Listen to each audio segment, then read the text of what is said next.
There had been quite a bit of activity in the hour or so prior to the 911 call being initiated to the dispatch center.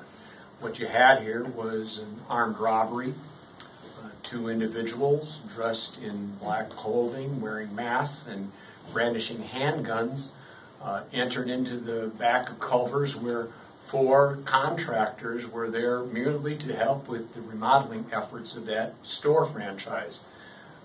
In the context of them being surprised by all these folks, they were subsequently held at gunpoint, and then they took all deliberate intentions in trying to find, locate, and violate the safe.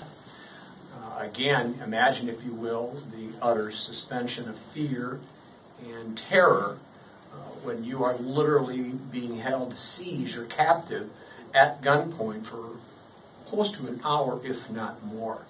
Ultimately, when it was very clear that they were making headway, the safe was in fact compromised.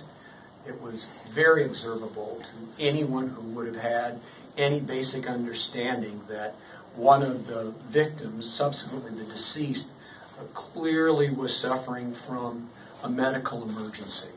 So there's a certain vileness, there's a certain despicability about the whole thing, because in essence, not to be crass, but I think you have an instance where the victim was literally scared to death. But for the fact that they did not allow that help to go, to be sounded, to alert the authorities who could have provided that life-saving assistance. But for all of that, we might not have a 56-year-old dead today, which is why we're going to do everything in our power once we find who's responsible for this heinous act today.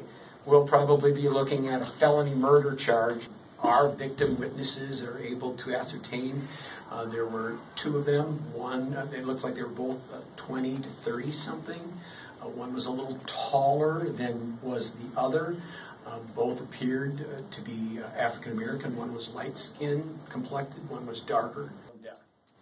I just call it filthy lucre, blood money, that someone would not allow basic first aid or a call to 911 because you were more obsessed and fixated on helping yourself to more money.